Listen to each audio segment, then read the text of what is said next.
Podcasting from sunny Clearwater, Florida, home to one of the most beautiful beaches in the world. Each week, we bring you real conversations with inventors, entrepreneurs, and product pros navigating the wild world of innovation. Whether you're just getting started or ready to scale, this is your place to fuel up and launch forward. And now here's your host, innovator, author, and invention expert, Carmine Danisco. Hi everyone, Carmine Danisco here on the Launch Pad. We are in season 8 of the Launch Pad, and thank you for tuning in and staying with us throughout these many seasons and shows. I do appreciate all of you out there, but get a lot of questions, a lot of cool questions sent in. You know, we start off the new year. This is February, early February of 2026. If you're following along by shows, or if you're tuning in, or maybe just found the show, this is February 2026. But in January, not only myself, but the UIA team, we do a lot of shows throughout January, February, March. The first several months, so the first few months of the new year, really brings a lot of people out. A lot of shows. It brings a lot of people out to the UIA, to our booths, questions. So, you know, what's cool is we get a lot of stuff sent in during this time. We do a lot of webinars to help the show booth owners get the best out of some of the shows that they're going to attend. And also we do some training for people that are going to be pitching their products at the shows. So that's another pretty cool thing that we do is we give some pitch training before they get to the show. And it usually helps. It's a lot of fun doing that. So what's happening is we get a lot of questions around those webinars and those shows and things that are happening. And sometimes it's hard to answer. Sometimes it is quick to answer, but most of the stuff is done pretty quickly. And when we get those questions, they come in and we get to the point where, you know, some of the things we just say, hey, listen, we're getting a lot of these same questions. So let's just do a webinar. Let's do some education. And I want to go over a couple items here on our podcast, because I think it's important in case you don't get to see the webinars, in case you don't get some of our training through the UIA. It's big. So it seems that some of our inventors, our innovators, are getting a little off course, wondering how the sequence comes into play with not only their product, their project, and what they should do next. And I can tell you that there is a sequence to most products. I mean, obviously, not every sequence and not every rule, not every plan works for every product, because there's so much different products, different information out there. But for many of the products that you and I and some of our inventors are working on, there's an important sequence to follow, and you don't want to get too far out or too far ahead of yourself, because you find that you're utilizing resources, you're utilizing items and favors and time that you may not get back because you are out of sequence. So I want to go over a quick email that I got from a gentleman, and I'm hoping that this will help. So the email reads that he has 2 world-changing product ideas. Both of these ideas are currently under patenting from the USPTO,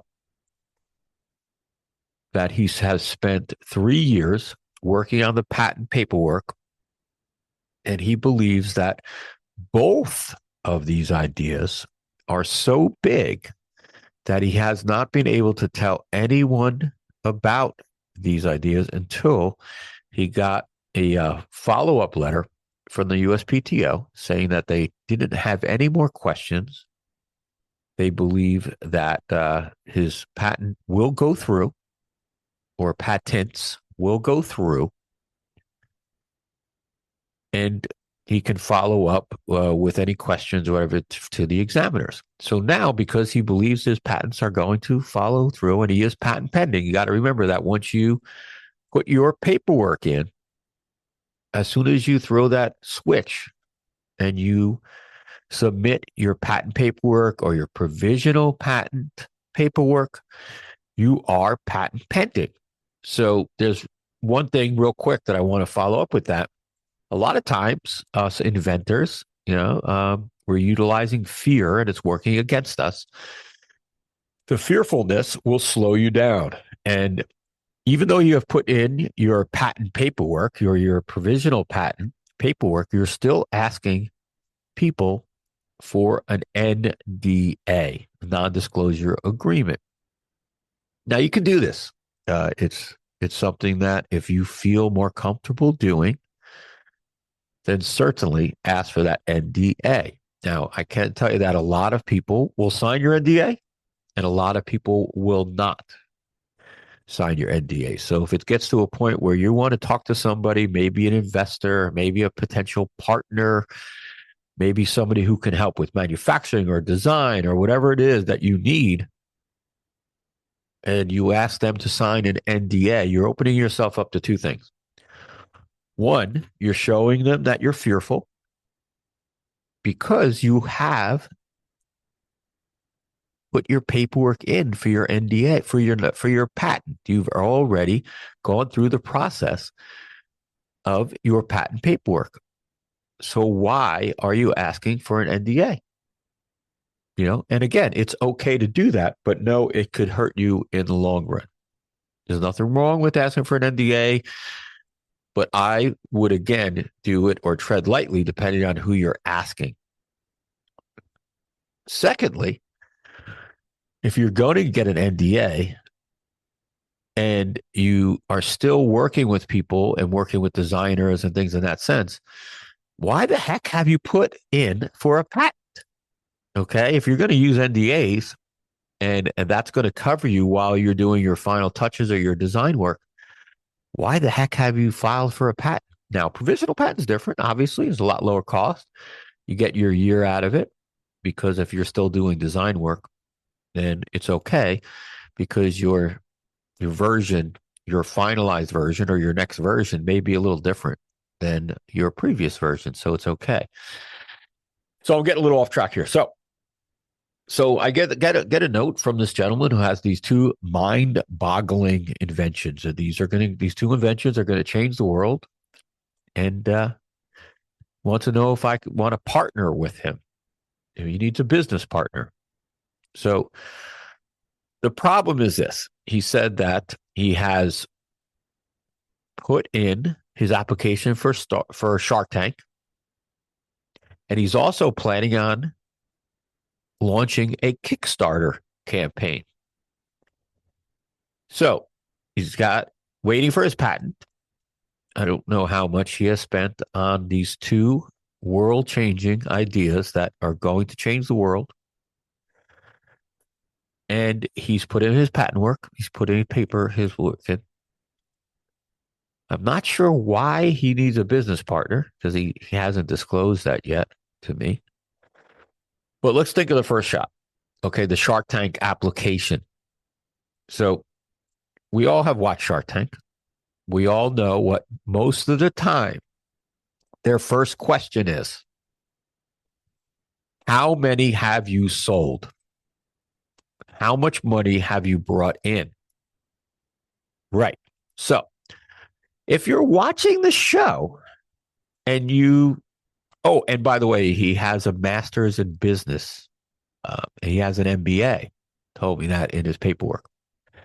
So if you are watching the show, and even if you've watched 2 episodes, let alone the other 15 seasons, you would wonder if you haven't made this product, if the patent hasn't cleared, and there are 2 mind-boggling inventions that they're going to change the world, One, why would you need Shark Tank? And two, if you haven't sold any, you don't have a product to show, you don't have any kind of paperwork or data that anybody wants this idea, you haven't proved the concept in your own mind, you might have. But having a patent doesn't prove that people want your product, okay? It just proves that you have thought of this specific component of your idea first. And you were the first one to patent it. It doesn't mean that the product is not only wanted in the world, needed in the world, but sellable. So if you have an MBA, you would think that you would know this. So to apply for Shark Tank with just an idea, and you're disclosing this idea to Shark Tank, because I have seen the forms for Shark Tank. I have helped numerous people not only get on the show, but apply. I know and have worked with some of the sharks. I know some of the producers of the show. And the paperwork is very vast, but to utilize your time and apply for a show with a product that is not only unproven, but has not sold, I think is a little, not a good use of your time, but you want a business partner. So again, kind of odd to me. Let's take a quick break. Want a candid look inside the boardrooms of community banks and credit unions? On the Balance Sheet from Darling Consulting Group brings you unfiltered conversations with bank and credit union presidents. We tackle the biggest trending topics in banking, key industry issues, and the economic landscape. Listen to On the Balance Sheet on your favorite podcast app or at darlingconsulting.com.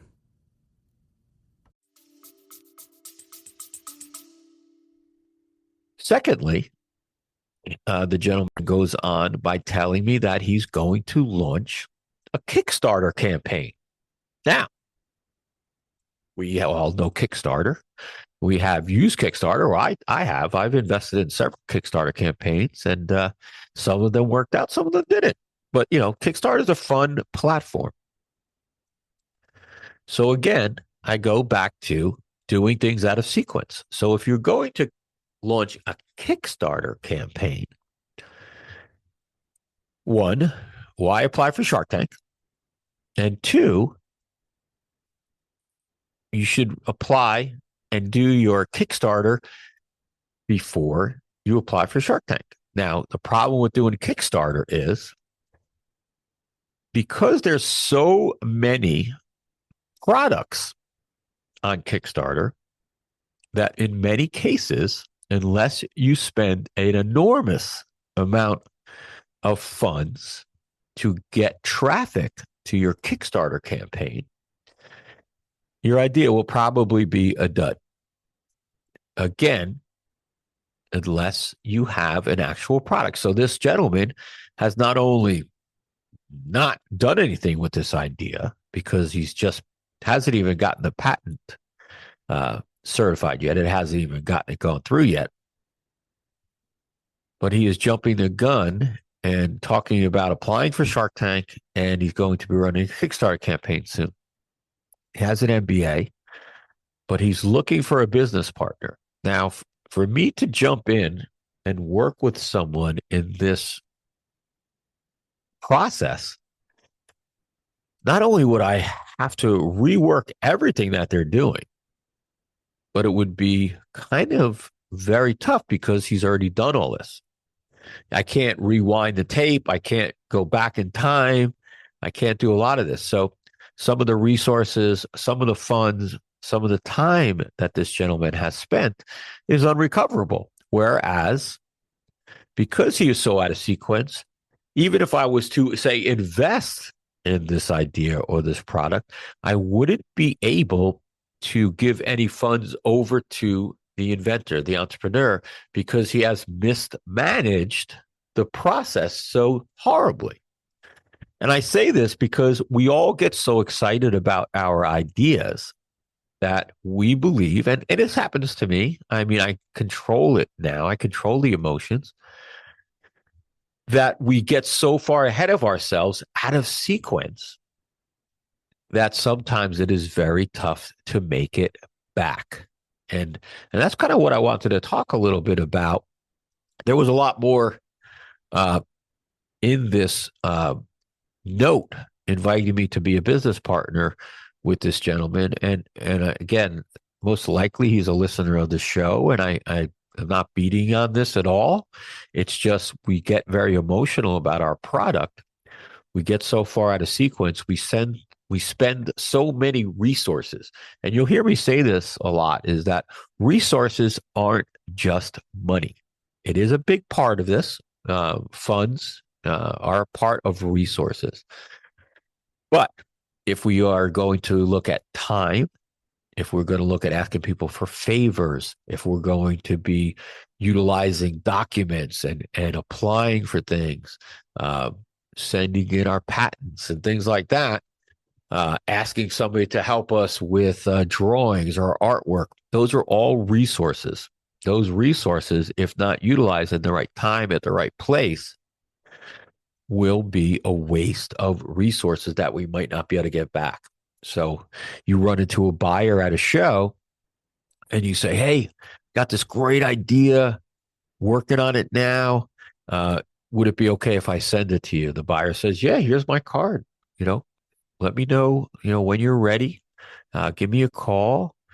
And, so you wait a few weeks and you can't help yourself. You email that buyer and you go, hey, listen, here's my idea. You tell him about it, probably send him a cool picture of it. And he says, wow, very cool. I love it. Send me one to look at. And right there, you've blown your resource because you haven't manufactured it. You don't know the cost. You don't know what country you're going to make it in. You don't want it to be made out of. It's not packaged. So now you have to tell that buyer, hey, I just wasted your time. I haven't manufactured it yet. I can't send you a sample. Now, you might be making that product. You might be in the midst of getting to that point. Probably by the time you are ready, that buyer will have moved on because they switch buyers up every several months. Now, if you didn't do that, you'd be able to reach out to him, use your one chip that you had and email him and say, hey, I remember we talked several months ago. I got my product ready. I have it all packaged. He might say, cool, send me one. Or he'd say, hey, listen, I'm not in that department anymore, but send it to me. I'll walk it over to Jim, the new buyer, or he'll give you that contact information. But because he's already given you his 5 minutes, which that's all that buyer can spare. I know that it sounds crazy, but these buyers are super busy. They're great guys, and they don't mean to piss you off. You only get one shot at this. So it's very important that you don't utilize your resources at the wrong time, at the wrong place. It's just very, very important to do that. So all of us that have ideas, all of us that are emotional about our ideas, that think we have the greatest thing since sliced bread, I'm glad that you believe in your product that much. I really am. But the main thing is to try to control your emotions so that you can make the right business decisions. Now, it's okay if you're just like, I can't do it. I'm a pure inventor. I'm not a business guy. I just like inventing things. Yes, bring somebody on that can do that for you. Somebody that can take the emotion out of things so that you can be successful. It's very tough to do that. I want you to be emotional. There's nothing wrong with that. But it has to be controllable enough that you're making the right decisions at the right time, at the right place, because they will ultimately shape how successful your product is. It's just how it goes in business, how it goes in the invention world. You need to have that emotion. You need to be passionate about your idea, or hell, you're not going to do it. But you also need to be able to make those right decisions at the right time, at the right place. So if you do need a partner, bring them on, tell them this is what I'm good at, and say, this is what I need you to do. Can you do that for me? And most likely they'll say yes or no, and you guys are off to the races. So I just wanted to kind of connect with that. I didn't want this to be a big drawn out idea of what you should do and the mistakes that you're making, because they're not mistakes. This is a learning process for all of us. The main thing is that I want you all to be successful with your ideas, with your products, and all of the things that you can do with these inventions. We have so much going for us, so many ways to contact people, tell them about our ideas, so many ways to get our idea in front of the right person. We just need to be able to control when and how we do that at the right time, at the right place, so we can be successful. And that person will see that you're a business person. These buyers, these retailers, most partners, investors, they want to see that you're a business person first, because a good business person can come up with plenty of ideas. But a person that's just too emotional, can't, overcome their emotions, can't stop themselves from doing things, most people can't work with that person, even if they have the greatest ideas in the world. Like this person that emailed me, these ideas that are going to reshape the world, I probably can't work with that person because they're so far out of sequence, and they've made several, very, very tough miscues, that it's hard. I'll still help them. I just can't partner with them. I'll call this person and go, hey, listen, this is what we need to do. We need to step back. We need to do this, this, and this, and let's get you back on track. If they have an MBA in business, they'll understand that. Doesn't mean I don't like them or they have a bad idea. I just may not be able to partner with them, because most of the people I partner with, I can't spend every day, every hour of the day working with them. I'm partnered in several product companies right now, and most of those people have outstanding teams that I'm working with. They'll call me with one single issue they're having. We'll work through it, and boom, they're off to the races, because they're business people. They've learned to control their emotions. They're emotional and they're passionate, but they've learned to control their emotions towards the business side. So I just wanted to jump on and say that. All of you inventors out there, you're doing great. Any questions you have, make sure you contact us over here at the UIA, UIAUSA.org, or, email me or contact me. I think my contact information on our earmark.com website. And I'd love to help you. Catch us on social media. Again, just wanted to jump on and give that little bit of information that I noticed.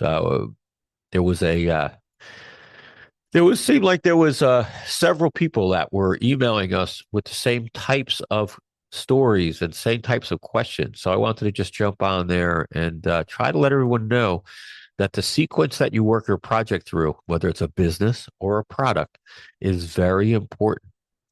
So maybe I'm going to re-release my secret sequence of inventing. I would love to do that. We got some great feedback on that sequence of inventing that we did.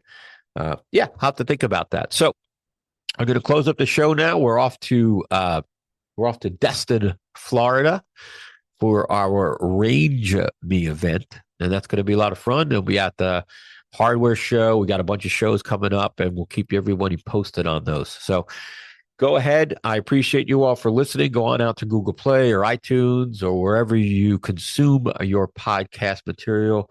Make sure you give us a rating, a review, and subscribe to the show. Don't forget to send in those questions. We could definitely have some fun answering your questions. I'll catch you next time on the Launchpad. You all take care. Hey, thanks for listening. If you found the information helpful, we'd love for you to share our podcast and website with your friends. If you need help with an idea or invention, or have a topic you'd like us to cover in a future episode, don't hesitate to reach out through our website. Please note that all statements and discussions are the opinion of the hosts and guests and should not be considered legal or business advice.